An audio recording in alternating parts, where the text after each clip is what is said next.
You know, a lot of people think their life will change through a breakthrough, a better idea, a clearer vision, or a stronger plan, or a bigger move they need to take. Something dramatic. Something that feels like a turning point the moment it arrives, right?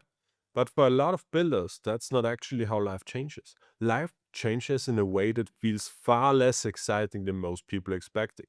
It changes through repetition, through your routine, through the ordinary work, through the things people keep dismissing because they don't look powerful enough in that moment. That is the real message here.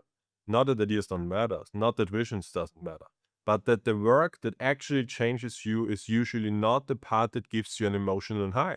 It's the part you repeat when the high is gone.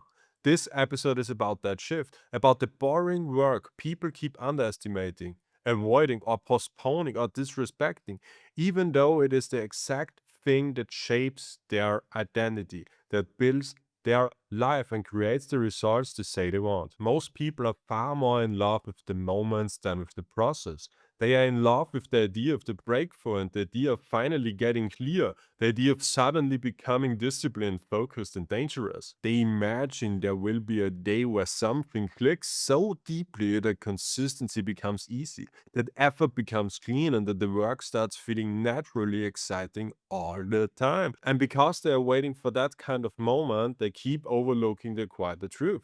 The things that change your life are usually not dramatic. They are not loud. They are not always emotionally rewarding. A lot of the time, they just feel small. They feel repetitive. They feel unremarkable, sometimes even slightly dull. But that does not mean they are weak. It usually means they are real. That matters because many people are willing to work hard when something feels fresh. They can sprint when a new season begins. They can push when inspiration is high. They can feel the all in when the idea still feels new in their mind. But the moment the work becomes ordinary, something in them starts pulling away. The moment the process starts repeating itself, the respect drops. The moment the task becomes familiar, they start looking for something more exciting. And that pattern destroys a lot of process before progress ever has the chance to compound. Because repetition is where identity gets built, not in the breakthrough moments, not in the promises, not in the excitements, in the repetition, in the same actions done again when nobody is clapping, in the same standards held again when nobody would blame you for slipping, in the same efforts you made when the results is still not visible enough to impress anyone out there.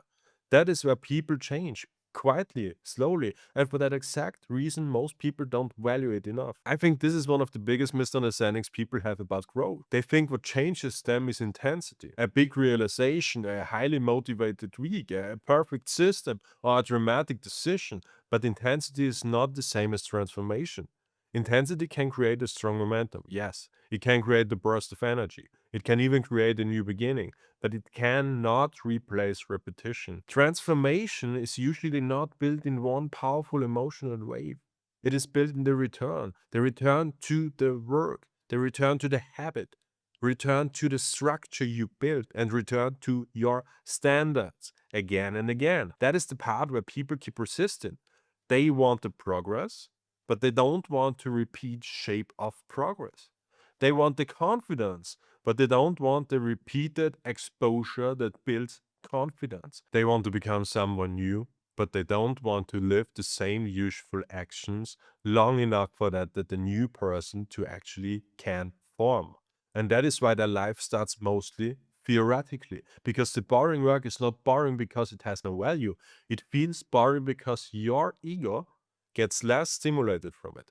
That is a big difference. A lot of people label something as boring when what they really mean is this no longer entertains me. This no longer gives me novelty. This no longer makes me feel like I'm making a dramatic move. This doesn't give me enough dopamine, right? But life is not changed by what entertains you for 3 days. It is changed by what you can return to for 3 months or 6 or even 12. Simply long enough for the process to stop being a performance and start being a structure. And structure does not usually give you that emotional rush. Structure is deciding when you work, what you repeat, what you track, what you stop negotiating in with. Structure is making the next video when the last one didn't perform. Your structure is going to the gym when your body still looks the same. Structure is doing the outreach before you feel confident, or is sitting down again when part of you wants to disappear into distraction. None of that is cinematic. But that is exactly why it's powerful. It drains you out of emotional dependency. It teaches you how to move without waiting to be carried. This is another thing people miss. The boring work does not only build the result, it builds the builder. That may be even more important, because if your whole life depends on feeling inspired, you are fragile. If your whole output depends on emotional clarity, you are fragile. If your standards collapse every time the process stops flattering you, guess what? You are fragile. And a lot of people are not struggling because they lack information. They are struggling because they still need inspiration to carry what only structure can carry. And the boring work starts changing that. It changes your relationship with effort. It changes your relationship with discomfort, your relationship with time. You stop expecting each day to feel meaningful. You stop demanding that every session proves itself immediately. You stop making every quiet rap into an emotional debate. You begin to understand something simpler and stronger. This matters because it compounds, not because it feels special right now, but this matters in the long term. And that shift is huge. Once you understand compounding emotionally, not just intellectually, you stop disrespecting ordinary work. You start seeing it differently. One workout is small, but 10 are a pattern. One video is small, 50 are a body of work. One sales conversation is pretty small, but 100 are a skip. One page written is small, but 100 pages is clarity. Most of what changes your life only reveals its power after repetition. That is why people who are addicted to immediacy keep missing it. They are judging the work too early. They are asking the rap to look like the result. And when it doesn't, they pull away. But the rap is not supposed to be to look impressive. It is supposed to build something. That is what boring work really is. It is the layer of action beneath visible change. It is the invisible architecture. The part no one celebrates long enough because it doesn't create instant emotional satisfaction.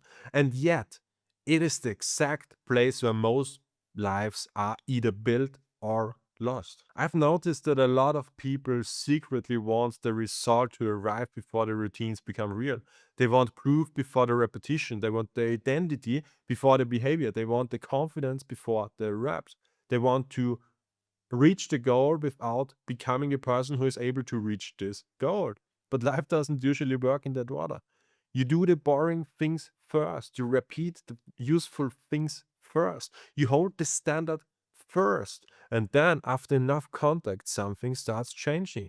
Your mind gets quieter. Your self respect gets stronger. Your output becomes cleaner. Your tolerance for resistance improves, and the work stops feeling so foreign. You stop seeing it as something that you are forcing and start seeing it as something you do. And that's exactly where the identity starts to shift, not in the speech, in the repetition. And because that shift is slow, a lot of people don't notice it while it's happening. They think nothing is changing because nothing looks radically different yet.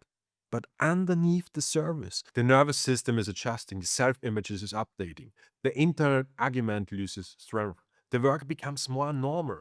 That is a massive win, even if it doesn't feel dramatic. In fact, when the work starts feeling normal, that is often one of the clearest signs that your life is actually changing.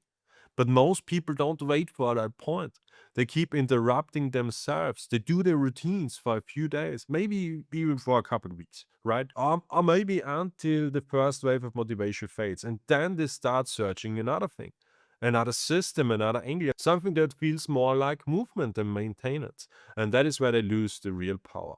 Because the breakthrough they keep wanting is often hidden inside the phase they keep abandoning. That is worth saying again in a different way. The thing you keep calling boring may be the exact thing that would change your life if you respect it long enough. Not because it is magical, but because it's repeatable. And repeatable things win. The boring work also exposes something uncomfortable. Whether you actually want the life or mostly want the feeling of imagining the life. Because when the process becomes repetitive, your motives get tested. When there is no novelty left to carry you, when there is no emotional reward built into the beginning anymore, when the work just asks to be done again.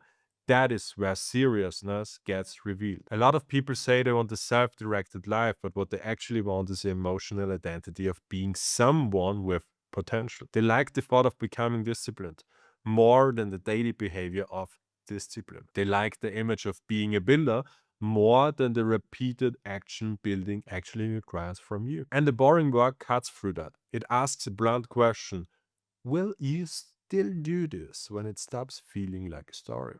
Because that is the threshold.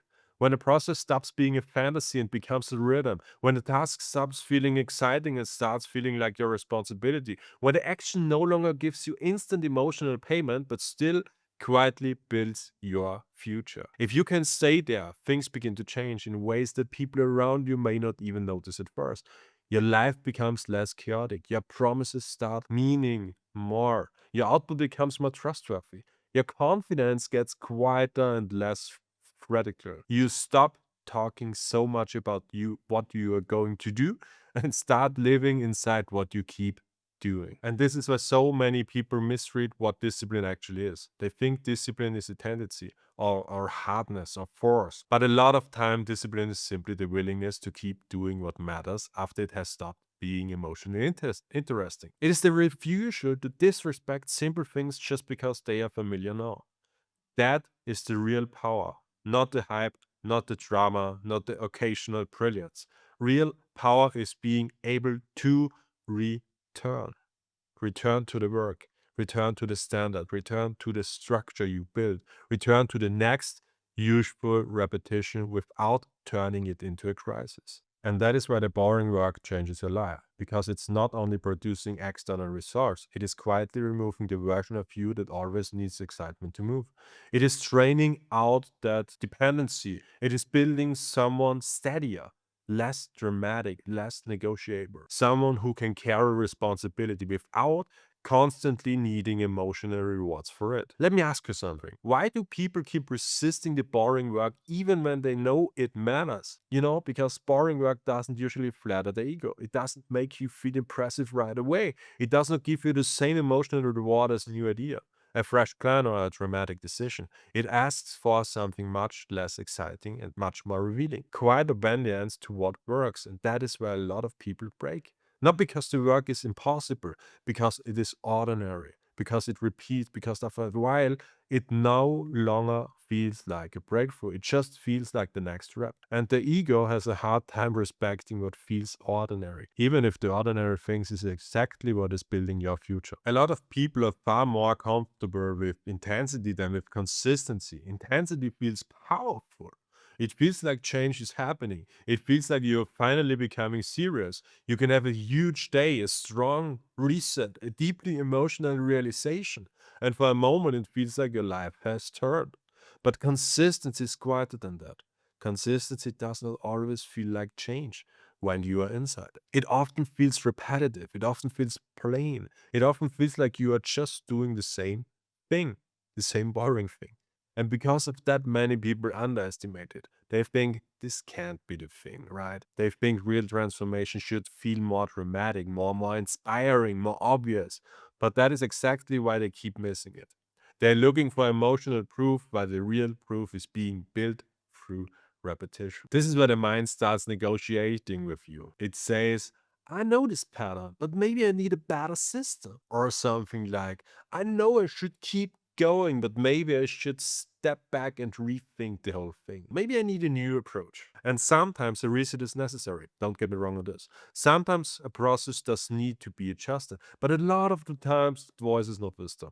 It is resistance speaking in a smarter tone. It is the old desire for novelty trying to escape the discipline of repetition.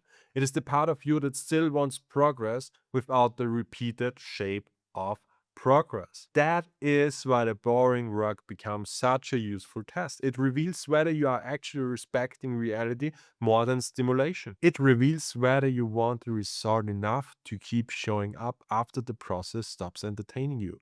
And it reveals whether your commitment is tied to the truth of the path or just to the mood of the moment. And that is pretty uncomfortable because it forces you to face something simple. A lot of what changes your life will not feel powerful while you are doing it. It will only look powerful in hindsight. Looking back, you will say the workouts changed you, the writing changed you, the posting changed you. The mornings where you did not negotiate with yourself changed you. But in the moment, those things often feel small. That is paradox. I know. The work that matters the most often feels less impressive while it's happening. And this is why so many people abandon good process too early. They expect emotional confirmation from something whose real value is cumulative. They want the rap to feel like the result. They want the return to feel exciting enough to justify itself. They want the action to immediately tell them, yes, this is it. But the boring work usually doesn't speak like that. It just asks to be done again and again, quietly, without applause, without instant clarity, without dramatic proof that today's rap was the one that changed everything. That kind of work demands a different kind of faith. Not blind faith, but practical faith. The kind of that says, I may not feel the full effect of this today, but I know what this is building. Another reason people resist the boring work is that repetition exposes your real standards. It is easy to say you want discipline. It is easy to say you want a better life or you want to build something. But repetition asks a harder question. What are you willing to do when no one is reminding you who you want to become? What are you willing to keep doing when it no longer feels like a fresh chapter and just feels like your responsibility? That is where real standards show themselves. Not in the speech, not in the intention, in the repeatability of your behavior. That is also why structure matters so much. Not because structure is exciting, but because it protects your life from your moods. If every useful action still has to be redecided every day, you waste enormous amounts of energy in negotiation. You sit there asking yourself if you feel like doing it, if the timing is right, if it is the best version of the task, if you maybe should just wait until tomorrow and do it then better. That kind of constant internal negotiation destroys a lot of momentum. The boring work becomes much more powerful when it stops being a debate and starts becoming a rhythm. A rhythm is simply easier to live than a daily argument. That is where the people who change most are often not the most hyped. They are the people who reduce the drama around useful actions. They made certain things normal. They normalized training, normalized writing or shipping or following through. They normalized doing the next thing without turning it into a question of identity every time. And that normalize is powerful because once something becomes normal, it stops costing you so much physical energy to do it. And a lot of people think they need more motivation when what they really need is less negotiation, less back and forth, less emotional voting, less dependency on feeling aligned with every single time. Because a meaningful life is not built by constantly checking whether you emotional approve.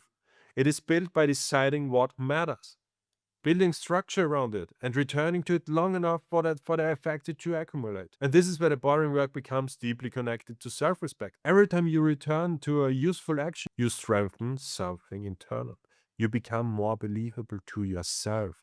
You start trusting your own word more, and that changes your life in ways that are bigger than just the task itself.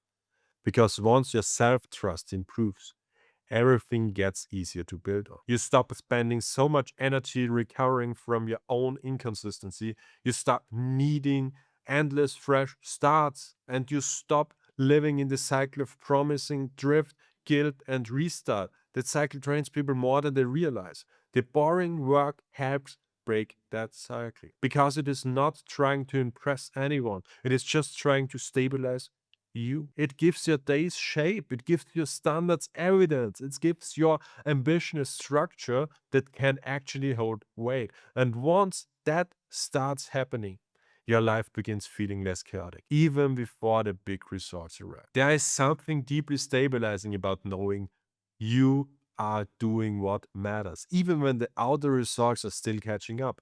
That alone changes the emotional texture of life. You become less desperate for breakthroughs, less obsessed with dramatic change, less vulnerable to every passing idea. Because now you have something stronger than excitement. You have rhythm, your own rhythm. And rhythm is so underrated because it looks too simple. But rhythm is what carries long games. Rhythm is what keeps a builder moving in seasons where nothing feels glamorous. Rhythm is what protects the future from the inconsistency of the present mood. And once you have rhythm, you stop needing every day to feel meaningful on its own because you understand that meaning is accumulating across the pattern. And it is also a more dangerous way to build because now your progress is not longer dependent on emotional weather. You can keep moving in a dull week. You can keep moving in a quiet month. You can keep moving when nothing exciting is happening. That is where real separation starts. Not because you're doing something extraordinary, but because you are no longer stopping every time the work becomes ordinary. So if this episode leaves you with one thing, let it be this: the boring work is not the obstacle. The boring work is the path. The repetition you keep underestimating, the ordinary structure you keep resisting, the simple action you keep wanting to replace with something more exciting. Those are often the exact things that would change your life if you respect them long enough. Not because they are glamorous, because they compound over time. And maybe that is the better question to leave this with. Not what breakthrough do I need, but what useful things do I keep disrespecting because it feels too ordinary. Start there. Because the life you want is often being built in the reps you keep trying to skip.